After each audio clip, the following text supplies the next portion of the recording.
काल किसका, मैं स्वयं काल का वंश हूँ, शत्रुओं का ध्वंसहारी, वंशहारी कंस हूँ। चाची जोजा ए कुथे चलिए बड़ले किलदी।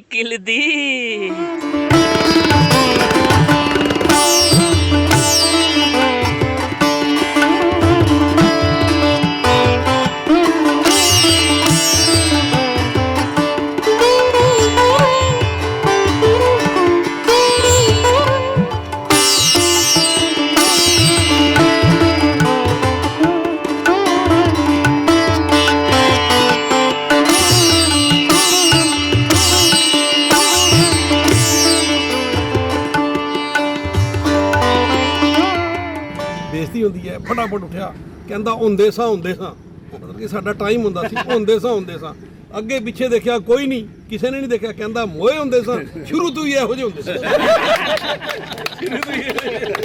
इस फूल की पंखुड़ियों को गिनो। 1 2 3 4 5 6 7 8। अब ये बताओ कि इसमें से पहली पंखुड़ी कौन सी है और 8वीं कौन सी है? पहली भी पहली और 8वीं भी 8वीं। उसी प्रकार पहला बालक भी पहला बालक है और 8वां बालक भी 8वां। समझ गया, सब के सब बालक मारे जाएंगे। कोई नहीं बचेगा, सब मारे जाएंगे। वैसे तो जम्मू शहर वैसे ही एक डिसिप्लिन शहर माना जाता है, मगर आज हम पहुंचे हैं जम्मू के एक ऐसी कॉलोनी में जो वाकई में अपने आप में डिसिप्लिन के लिए मशहूर है, जम्मू की सैनिक कॉलोनी।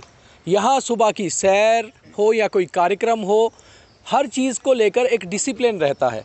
और आज हम कई गाँव के बाद और कई शहरी इलाकों के बाद चाय टॉक की टीम को लेकर आ गए हैं सैनिक कॉलोनी में। तो सैनिक कॉलोनी में सुबह की सैर के बाद एक ख़ास तौर पे क्रोधी टी स्टॉल है जहाँ पर चाय पी जाती है, मगर चाय जो है वो बहुत कड़क होती है। तो ये हमारे साथ सैनिक कॉलोनी के सभी लोग बैठे हुए हैं। इसमें ख़ास तौर पे जो प्रमुख योगदान रहता है श्री रामलीला क्लब सैनिक कॉलोनी का भी रहता है, और इन्होंने एक तरह से इस कॉलोनी को अपना परिवार बना के रखा हुआ है। एक साथ बहुत सारे कार्यक्रम में हिस्सा लेते हैं और एक साथ ही संस्कारों को आगे भी बढ़ाया जा रहा है। तो हमारे साथ सबसे पहले चौधरी राकेश जी हैं, इनसे बात करते हैं। राकेश जी, ये जो सुबह की सैर है और चाय है, बाकी कार्यक्रम की तरह ये भी यूनिटी में रहती है सारे एक साथ? जी थैंक यू दीपक सर, आप आए सैनिक कॉलोनी में कवर करने हमें। देखिए, मॉर्निंग वॉक एक डिसिप्लिन की पहली शुरुआत होती है सुबह। तो सैनिक कॉलोनी वेटरन्स की कॉलोनी है, फौजियों की कॉलोनी है, और भी बेल्ट फोर्सेस के जितने लोग हैं और बाकी भी एक सैर करनी यहाँ परंपरा बन गई है। अच्छी रोड्स हैं, खुली प्लांटेशन बहुत है। हर साल सैनिक कॉलोनी के लोग एक अपनी सोशल रिस्पॉन्सिबिलिटी के तहत हज़ारों पेड़ लगाते हैं एवरी ईयर। सैनिक कॉलोनी आप एंटर करोगे, एंटर करते ही कि सैनिक कॉलोनी के नौजवानों के आप देखिए सामने शहीदों के स्टैचू लगे हैं, कहीं पीछे नहीं है। और हमारी पार्क्स देख लीजिए, जितनी वॉर्स हैं सब में कंट्रीब्यूशन रहा है और वो सैनिक परिवार यहाँ रहते हैं। वीर सैनिक कॉलोनी भी हमारा पार्ट है, जिसमें वार विडोज़ जो हैं वो उनको यहाँ पर बसाया गया है। तो और चाय की बात है तो चाय और चर्चा दोनों इकट्ठे चलती हैं। और यहाँ हम इस टी स्टॉल पे आते हैं तो सुबह एक मिलजुल कर बहुत सी चीज़ें डिस्कस हो जाती हैं। अच्छा, हम देखते रहते हैं आपको कि एक श्री रामलीला क्लब वाले आप एनुअली रामलीला तो कराते ही कराते हो, उसके बाद अब आपने कृष्ण जी का उत्सव हो या अभी गणेश चतुर्थी शुरू हुई है या विश्वकर्मा जी का कुछ हो या कोई भी जो ओकेजन हो, 15 अगस्त हो, 26 जनवरी हो, हर चीज़ पे आप लोग एक साथ मिलकर एक परिवार की तरह यहाँ पर सेलिब्रेट करते हैं। तो ये आपसी सांप्रदायिक सौहार्द जो होता है, कम्युनल हार्मनी या एक आपसी प्यार, उसको कितना बढ़ाता है? देखिए, इससे प्यार भी बढ़ता है और एक रिलीजियस रिस्पॉन्सिबिलिटी डिस्चार्ज करना ये ज़रूरी होता है। और हमारी रामलीला की परंपरा हज़ारों साल से भारतवर्ष में चल रही है, तो इसको आगे कैरी करना, अगली जनरेशन तक पहुंचाना, तो और बच्चों को जोड़ना। जितना ज़्यादा बच्चों में आप क्वालिफ़िकेशन तो यूनिवर्सिटीज़ में अच्छी मिल जाती है, लेकिन जब हम लोग उनमें दया करुणा का भाव जो है वो प्रभु के चरणों से ही आता है। जो बच्चे इन्वॉल्व होते हैं रामलीला में, छोटे छोटे, वहाँ सामान बनाते हैं, तीर धनुष बनाते हैं, वो एक्ट में रोल करते हैं, फिर कृष्ण लीला में वो रोल करते हैं। वो देखते हैं कि ये तो कंस है, कैसा नेगेटिव रोल है। कोई अपने बच्चे का नाम कंस नहीं रखना चाहता ना, तो वो वहाँ से उनको करैक्टर्स जो हैं उनको पता डिफाइन होते हैं। आप देखिए भारत में रहने वाला कोई भी व्यक्ति, किसी भी धर्म को मानने वाला, हर माँ ये चाहती है कि राम जैसा बच्चा हो। एवरी मदर, राम जैसा बच्चा। थोड़ा सा रिलीजियस रिस्पॉन्सिबिलिटी डिस्चार्ज करते हुए बच्चों को थोड़ा हम तैयार करते हैं। बाकी कमियां हमारे अंदर भी छोटी मोटी रहती हैं, लेकिन प्रयास जो है वो जारी रखते हैं रामलीला क्लब। तो कल्चर को आगे बढ़ाते हुए बच्चों में वो चीज़ कूट के भरी जाए, इसलिए श्री रामलीला क्लब एक साथ मिलकर कई कार्यक्रम करता है। और ख़ास तौर पे आज हम जो चाय की बात कर रहे हैं, ये भी इनका एक बहुत अमूल्य पार्ट है। और काफ़ी सारे लोग, रिटायर्ड लोग भी हैं हमारे साथ। वर्मा साहब हैं सर, नमस्कार। नमस्कार। आप अभी सैर करके आ रहे थे, हमें लगा आप शायद यहाँ से निकलेंगे, मगर आपने ग्रुप के साथ बैठ गए। तो ये आपसी जो प्यार है यहाँ का, वो सैनिक कॉलोनी का, ये कुछ खास है बाकी जगहों से? ये सबको मेरा नमस्कार। ये सैनिक कॉलोनी में लोगों का भाईचारा बहुत अच्छा है। यहाँ हर कोई सैर करते हैं, इकट्ठे सैर करते हैं सुबह हम। तो आज तो अजीत जी, बबलू जी ने बहुत बड़ा प्रोग्राम, हम तो वैसे ही यहाँ चक्कर लगाने आए थे, बट इनका देखा हमने ये, तो हमने। आपका क्या नाम है? आपका सर? मेरा नाम अमरजीत है। अमर जी, ये सुबह की सैर रोज़ होती है? हाँ सर, हम तो सुबह की सैर रोज़ ही करते हैं।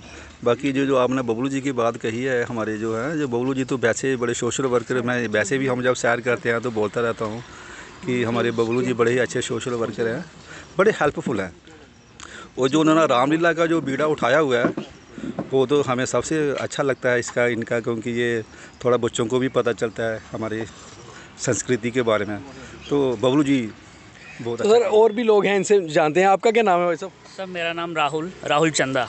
राहुल जी, आपके बहुत सारे वीडियोस भी हम देखते हैं सुबह की सैर के, फिर उसके बाद जिम में, और जिम के बीच में फिर डांस भी चल रहा होता है। तो ये सारा कुछ जो मिलके है, जीवन को एक प्रेशर मुक्त करता है सारी चीज़। जी बिल्कुल। बाय प्रोफेशन मैं दुकानदार हूँ जी, लेकिन ये जो सुबह के 2 घंटे हैं ना, ये पिछले अगले जो 22 घंटों के लिए बड़ी एनर्जी देते हैं। और यहाँ तक चाय का सवाल है, तो चाय के बारे में बस इतना ही कहूँगा कि यूँ ही जिए जा रहा हूँ, यहाँ मिले चाय पिए जा रहा हूँ। क्या बात है, क्या बात है। ये तो ज़बरदस्त आपने चाय से बनाया। तो ये सर जो चाय पे या सुबह सैर पे ये मिलना रोज़ होता है या संडे के संडे ही रखा है? नहीं सर, ये रोज़ होता है। बस संडे को कुछ ज़्यादा लोगों से मिलना होता है। बाकी जो बाकी दिन होते हैं, जैसे मंडे ट्यूसडे, उसमें मैं और सलातिया साहब और राजीव जी, इनके साथ तो मेरा रोज़ ही मिलना होता है। और रोज़ हमारी गपशप लगती है। और चाय तकरीबन हफ्ते में 2-4 बार इनके साथ ना पीऊँ तो रात को कई बार नींद भी नहीं आती। सुबह सोचता हूँ कि कब उठूँ और कब पहुँचूँ और कब उनके साथ चाय पीऊँ। तो ये सिलसिला पिछले 5-6 साल से चल रहा है।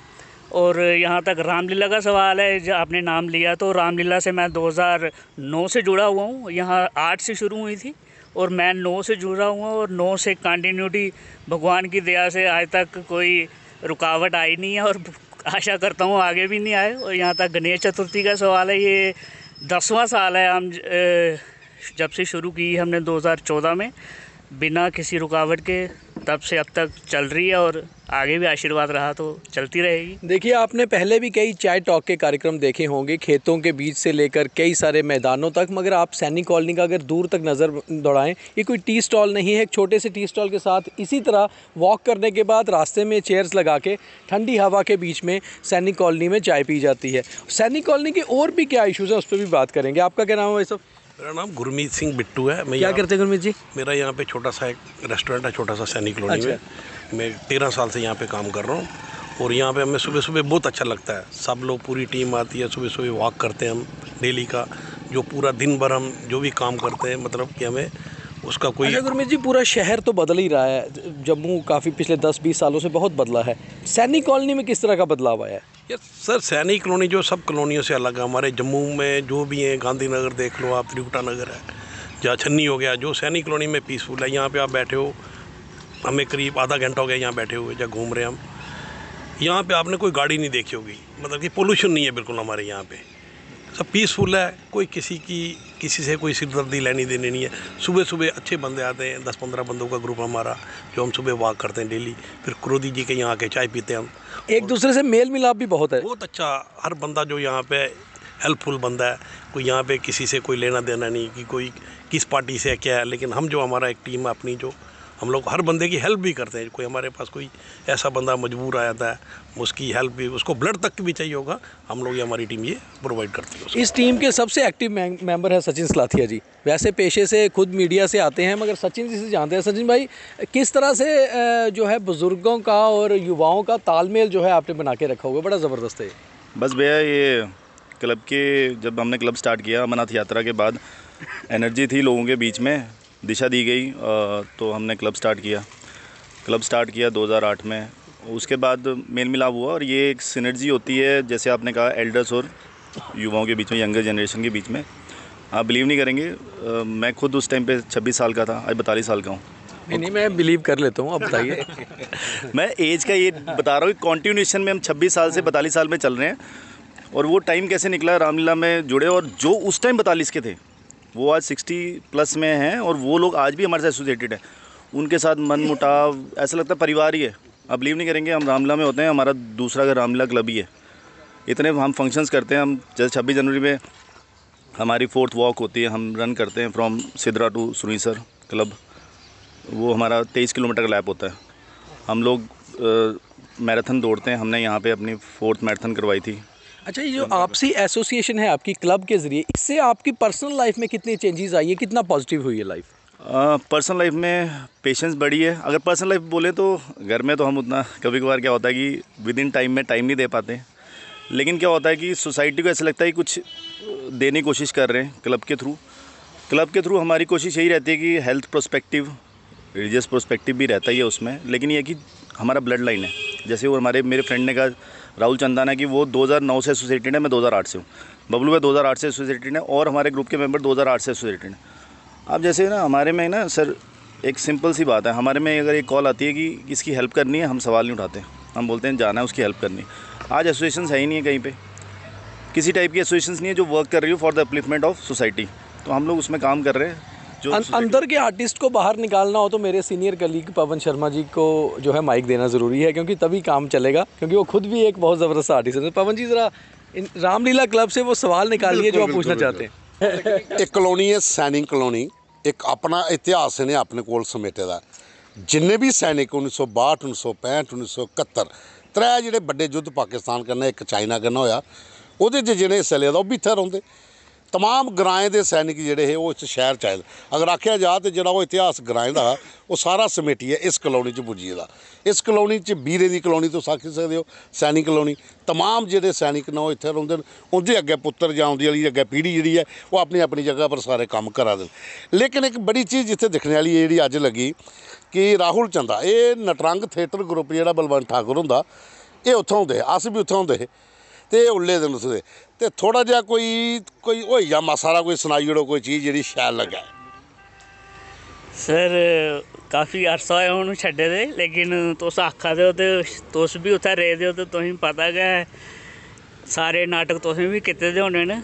लेकिन मेरा एक डोगरी दा तुसें पता एक बड़ा मशहूर नाटक प्रोफेसर रामनाथ शास्त्री हुंदा ते बलवंत जी हुंदा निर्देशन च बावा जित्तो, ओह्दे च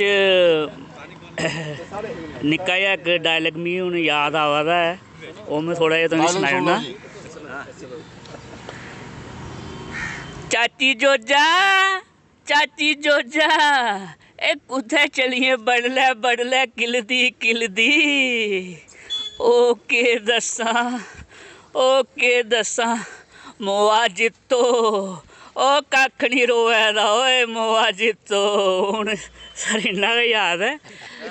ये बावा जित्तो एक नाटक हा, प्रोफेसर रामनाथ शास्त्री होरें लिखे दा ते बलवंत ठाकुर होरें उसी डायरैक्शन दित्ती ही ते इंटरनेशनल लेवल च एह् नाटक पुज्जेआ। मैं भी ओह्दे च कम्म कीते दा, बड़े शो असें राजस्थान च कीते दे, बड़ी जगह पर शो नुआढ़े कीते दे। पर इत्थै हून अस गल्ल करगे कि जेह्ड़ा एक इतिहास जेह्ड़ा ग्राएं दा समेटियै इत्थै पुज्जे दा। जनाब एह् दस्सो कि तुस सैर भी करदे हो, रनिंग भी करदे हो, जेह्ड़ा एक गैप हा आने आह्ली पीढ़ी जेह्ड़ी साढ़ी अग्गें जेह्ड़ी पीढ़ी आनी है ते जेह्ड़ी इसलै जिया दी है, ओह्दे च केह् फ़र्क तुस महसूस करदे हो कि इ'यै जेहा वापसी प्यार है उं'दे च? यंगस्टर्स में तो ऐसा प्यार है नहीं, जो मैं सही बात बोलूँ, क्योंकि ये जो मोबाइल है इसने डिस्ट्रॉय कर दिया हमारी यंगर जनरेशन को। अब हम लोग यहाँ पे वॉक करते हैं, जो हमारे बड़े सीनियर्स हैं वो हैं, और वॉक करना जो यंगस्टर्स हैं उनकी सोच ऐसी है कि चलना ये बुज़ुर्गों का ही काम है। उनका काम है late night parties, weekend parties और बड़े बड़े मॉल्स में जाना, अच्छे कपड़े पहना, गाड़ियों में घूमना। लेकिन उस चीज़ में वो लैक कर रहे हैं। अब इसकी ज़िम्मेवारी मैं उन पे नहीं डालता, उसकी ज़िम्मेवारी हम लोगों पे है, क्योंकि हम लोगों ने वो जो संस्कार देने चाहिए थे उनको, वो देने में कहीं ना कहीं हम लोग पीछे रहे हैं। बाकी अगर मैं ओवरऑल बात करूं तो यहाँ हमारे पास ग्राउंड है, बहुत अच्छा, स्टेडियम में कन्वर्ट हुआ है अभी वो। आप देखेंगे तो वहाँ पे काफ़ी अच्छा ग्रुप होता है खेलने का। संडेज़ को फुटबॉल के टीम बनी हुई है यहाँ पर, अच्छी रिप्रेजेंटेशन है। बट इसके अलावा स्पोर्ट्स एक्टिविटीज़ के लिए सैनिक कॉलोनी में अभी भी बड़ा स्कोप है। मतलब जैसे कि यहाँ पर कोई इंडोर स्टेडियम नहीं है बच्चों के लिए बैडमिंटन खेलने के लिए। जब सारे के सारे फ़ौजी हैं, जब वो अपना कैंपस छोड़ के यहाँ पर आते हैं तो वो लैक करते हैं इन सब फैसिलिटीज़ को देख करके। कॉलोनी फ़ौजियों के लिए बनी है, वैसा एनवायरनमेंट नहीं दे पाई ये सोसाइटी अभी तक जो देना चाहिए था। सेकंड, यहाँ पे कम्युनिटी हॉल नहीं है कोई जहाँ पर लोग बैठें, किसी का कोई छोटा मोटा फंक्शन हो उसको सेलिब्रेट करें। बाकी फ़िटनेस के लिए तो क्लब हमारा हमेशा एक्टिवेट रहता ही है। 15 अगस्त को हमारी 10 किलोमीटर्स की मैराथन होती है, वो सैनिक कॉलोनी में होती है। 26 जनवरी को हम सिदरा से स्विंसर लेक जाते हैं, जैसे सचिन जी ने बताया। इसके अलावा एवरी संडे हमारा 10 किलोमीटर प्लस का वॉक या जॉग रहता है।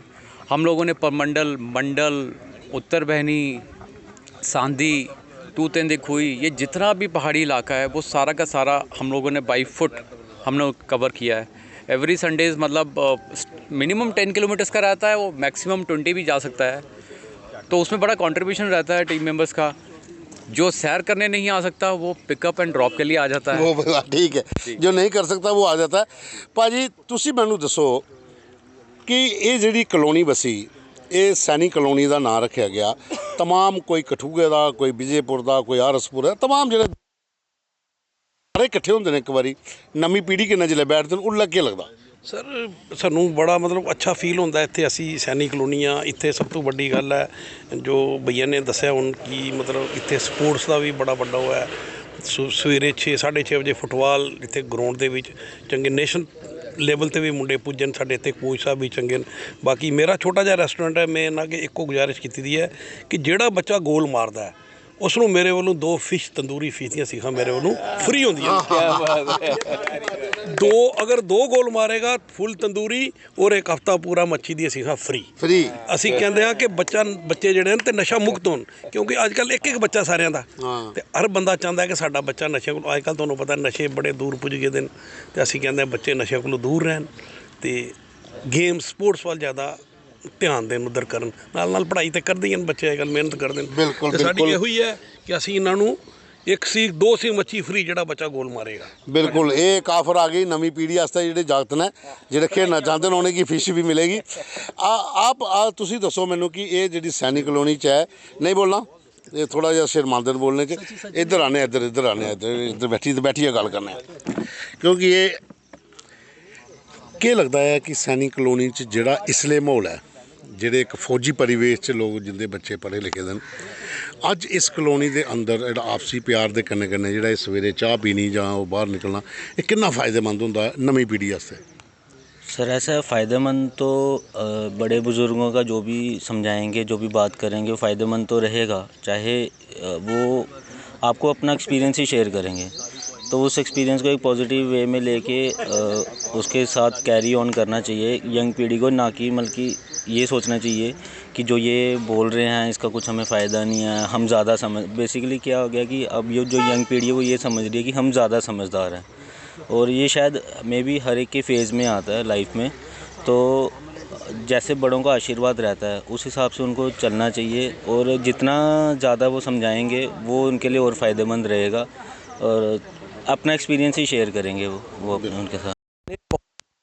टी स्टॉल्स और उनके ख़तरनाक नाम देखे होंगे, मगर खतरों के खिलाड़ी मिस्टर क्रोधी, ऐसा कोई टी स्टॉल शायद आपने नहीं देखा होगा। तो हम पहले क्रोधी साहब, अपना नाम क्रोधी क्यों रखा? चाय तो उबल रही है। क्रोधी जी, ये आपका नाम है या आपने खुद रखा है? बड़ा ज़बरदस्त आपका नाम है और आपके टी स्टॉल का। जब मैं नया नया यहाँ आया ना, मेरे को 32 साल हो गए। जब लोगों ने मैंने ऐसे खड़ा कर दिया दफ्तर में जैसे कुत्ता होता है, पुलिस चौकी अफसर भी बैठते सारे, पर फिर मेरे अफसर बहुत इज्जत करते पुलिस वाले। फिर मैं यहाँ लोगों से बात लड़ाइयाँ करता रहा जिंदगी। लड़ाइयाँ क्यों की आपने? लोगों ने छेड़ तोड़ दी, ये बंदे को समझते नहीं। गरीबी आदमी है, रेडियाँ फेंकते रहे कई बार रोड पे, फिर भी मैं नहीं, वो ठीक है ना, वो अपनी तरफ से डिसिप्लिन चाहते थे, डिसिप्लिन तो जरूरी है। शहर बनाया लोगों के लिए बैठने के लिए, तो फिर गरीब को मारना ये भी तो पाप है सर। अब आपने अपना नाम ही क्रोधी रख लिया। मैंने मार खाते खाते साला हमारा नाम तकड़ा होना चाहिए। तो अब आपने अलग अलग जो आपने एक हमें वो शेर सुनाया था कि 3 ही लोग हैं इंडिया में, वो क्या है? 3 मोदी लोग। विरोधी जोगी, मैंने सैनिक कॉलोनी संभाली है, मोदी साहब ने दुनिया संभाली है। अच्छा। और जोगी भी आपको पता है बस कर रहा है, आया गया। इलेक्शंस चल रहे हैं और इलेक्शंस के बीच में अगर चुनावी बात ना हो तो फिर कुछ अधूरा सा लगता है। चाहे चाय पे चर्चा हो या शाम की वॉक हो, हर समय इस समय सियासत की बात ज़रूर हो रही है। सैनिक कॉलोनी की एक और बहुत ख़ास बात है, सैनिक कॉलोनी है तो शहर का पॉश इलाका और शहर के बीच में ही सटा हुआ है, मगर पहले ये सांबा कॉन्स्टिट्यूंसी का हिस्सा हुआ करता था जो यहाँ से करीबन 40 किलोमीटर दूर है, और अब इसको दोबारा से कोई 10 किलोमीटर कम किया है, मगर अभी भी 30 किलोमीटर दूर जो जम्मू साउथ आरएसपुरा है उसमें रख दिया गया है। तो ये कितना सही लगता है इस हिसाब से भी बात करते हैं। सचिन जी, आप पहले सांबा कॉन्स्टिट्यूंसी का हिस्सा थे, अब आप आरएसपुरा का हिस्सा हो, तो शहर के बीच में होते हुए भी कॉन्स्टिट्यूंसी आपको दी जाती है जो गाँव वाली और रूरल एरिया की, क्या कारण है? कारण डिस्क्रिमिनेशन है, पता नहीं क्यों सैनिक कॉलोनी का ऐसा किया गया। ये जिस एरिया में आप बैठे हो, ये पहले सांबा में एक खड़ पार सांबा था और इस पार गांधी ने रखा हुआ था। आधा पार्ट कविंदर गुप्ता जी के पास था, आधा कुंडल साहब के पास था जब वो इलेक्टेड एमएलए थे। अब ये आरएसपुरा के साथ जोड़ दिया गया है। आप देखें ना, ये सैनिक कॉलोनी बेल्ट है, ये सैनिक कॉलोनी चौदी, गेट क्लाश, दिल्ली, कुंजवानी से होते हुए आप जा रहे हो और आपने आरएसपुरा जोड़ दिया। और आरएसपुरा के जो कैंडिडेट्स हैं, जो भी वहाँ से हमारे लिए आएंगे, हमने जिनके नामांकन डालना है, जिनके वोट डालना है, उनसे हमारे कोई अभी तक हमने उनको रिलेशन कोई है नहीं। बीजेपी ने अपना कैंडिडेट अनाउंस किया हुआ है, उसके अलावा किसी पार्टी ने किया नहीं है। तो हम लोग, आप बिलीव नहीं करेंगे कि देखें, पावर हमारी बड़ी ब्राह्मणा से आ रही है। हम सिटी, हमें जम्मू साउथ बोला जाता है, बिजली हमारी बड़ी ब्राह्मणा से है, काम हमारे आधे पहले सांबा से होते थे। तो कोई एमएलए जो सांबा बैठा हुआ है, उसके यहाँ से वोट ही लिमिटेड है, वो बोलेगा मैंने डेवलपमेंट क्यों करूँ यहाँ पे। तो बहुत ही मुश्किल से पकड़ के ला के यहाँ पे पार्क बनवाए हैं। और अभी नई कॉन्स्टिट्यूंसी बनी बाहू, उसमें क्यों नहीं आपको रखा गया? मुझे लगता है साथ ही लगती होगी बाहू भी आपके। सर देखिए, ये बनाते टाइम जो ये पोलराइजेशन की गई है, इसके पीछे पर्टिकुलर रीज़न रहा है। मैं कुछ बातें शायद ऐसे ना बोल पाऊँ क्योंकि वो मेरी परसेप्शन हो सकती है, लेकिन देखिए डगियाना का थोड़ा पार्ट डाला हुआ है, कुंजवानी डाला है, और डगियाना का आधा पार्ट ब्रेक डाउन कर दिया डगियाना को ना। आप देखें कि नई बस्ती को बाहू में डाला गया, सतवारी को डाला गया, कुछ पार्ट नई बस्ती का उठा के कहीं और डाल दिया है। तो उन्होंने क्या किया कि पर्टिकुलर लोकेशंस को डाला। यहाँ चौदी डाला है, चौदी को डाला तो चौदी के पार सुंजवा है, उसको क्या किया उन्होंने बाहू में डाल दिया। उन्होंने बेल्ट को ब्रेक डाउन किया, पोलराइजेशन हुई है। ये बेसिकली जो मुझे लग रहा है पोलराइजेशन की गई है कि पर्टिकुलर एक ग्रुप कहीं पे उसको हिट ना कर पाए, और वो बात शायद मेरी अपनी परसीव्ड की है कि डिवाइड किया गया है। देखिए, डीलिमिटेशन जो हुई है उसमें कॉन्स्टिट्यूंसीज चेंज हुई हैं। कोई और इस पे बताना चाहेगा आपको, सैनिक कॉलोनी को आपको जो आरएसपुरा रखा गया है? राकेश जी, आप कैसे देखते हैं कि आपके इलाके को पहले सांबा में था, अब आपको आरएसपुरा में रखा गया है, तो इस बारे में जब डीलिमिटेशन हो रही थी आप लोगों को ज्ञान था, तब पता था इस चीज़ों का? देखिए, इन चीज़ों का तो बाद में पता लगता। बेसिकली सैनिक कॉलोनी की नेशनल पॉलिसी के तहत बनी थी, इस इंडिया की one of the biggest colony, defence colony. लेकिन वो डिस्क्रिमिनेशन वाली बात सचिन जी ने की है। आज तक आप हैरान होंगे, 35 साल पहले जब हम यहाँ आए थे, 35 साल पहले पानी आता था थ्राइस अ वीक, हफ्ते में 3 बार। आज भी हफ्ते में 3 बार आता है। उस टाइम भी हमें आंकड़े देते थे जी, इतने गैलन आता है, इतने गैलन जाता है। आज भी आज 35 साल बाद ही बोलते हैं इतने गैलन आता है, बस अगले महीने ट्यूबवेल लग जाएगा, बहुत पानी हो जाएगा। 35 ईयर्स वाली हफ्ते में 3 बार पानी आता है। और 35 ईयर्स पहले भी यहाँ हॉस्पिटल नहीं था, हमने जगह रखी थी free of cost in heart of सैनिक कॉलोनी जगह। तो वो बहुत सारी ऐसी जो है ना पब्लिक वेलफेयर की जगह है। ये शिकार होगी भूमाफिया का, आए दिन कब्जे होते हैं, आए दिन नए माफिया आते हैं, और जगह बचा के रखी है गवर्नमेंट हॉस्पिटल के लिए। और सैनिक कॉलोनी के लोगों को उनका राइट है, इनको एक हॉस्पिटल अच्छा मिलना चाहिए। दूसरे अस्पताल 10-12 किलोमीटर दूर हैं। हार्ट अटैक के कई केसेस हमने, कई लोग गवा दिए, हॉस्पिटल तक पहुँच नहीं पाए। आज तो इतनी रेड लाइट्स हैं रास्ते में, बंदा सर्वाइव नहीं कर सकता। तो ये सैनिक कॉलोनी से डिस्क्रिमिनेशन जो है वो शुरू से होती आई, आज तक हो रही है। सैनिक कॉलोनी का नाम जब भी जम्मू कश्मीर में उठा कि कश्मीर में भी बनाई जाएगी, तभी सियासी आवाज़ें कश्मीर से आई, मगर जम्मू में बसी हुई इंडिया की वन ऑफ द बिगेस्ट सैनिक कॉलोनी, चाहे आपसी कॉम्युनल हारमनी या आपसी प्यार बहुत ज़्यादा हो, मगर दिक्कतें भी बहुत ज़्यादा हैं। डिस्क्रिमिनेशन की बात भी उठती है और कहीं ना कहीं जो काफ़ी सारी सुविधाओं की भी कमी है। तो इन लोगों को उम्मीद है कि नई सरकार बनेगी, शायद इनके बारे में कुछ सोचे और आपस में तो मिलकर ये बहुत बेहतर कर ही रहे हैं आपसी फिटनेस के लिए, संस्कारों को बढ़ाने के लिए और आपसी प्यार के लिए। मगर सरकार भी इनके बारे में सोचे, इसी चीज़ की उम्मीद के साथ ये इस बार वोट करेंगे और हम भी चाय टॉक के लिए अगले रविवार कहीं और चलेंगे। आज की चाय टॉक सैनिक कॉलोनी के इन सैनिक परिवारों के साथ और इनके प्यार और आपसी सौहार्द के साथ इतना ही। मगर लगातार द न्यूज़ रूम 24 आवाज़ को देखते रहिए, क्योंकि चाय टॉक में जैसे जैसे चुनाव पास आ रहे हैं काफ़ी सारी चर्चाएं जो है लगातार होती रहेंगी। तो मुझे मेरे सहयोगी पवन शर्मा और कैमरा पर्सन गगनदीप सिंह को इजाज़त दीजिए। तो चलते हैं किसी और सफ़र पे और अगला चाय टॉक कहीं और।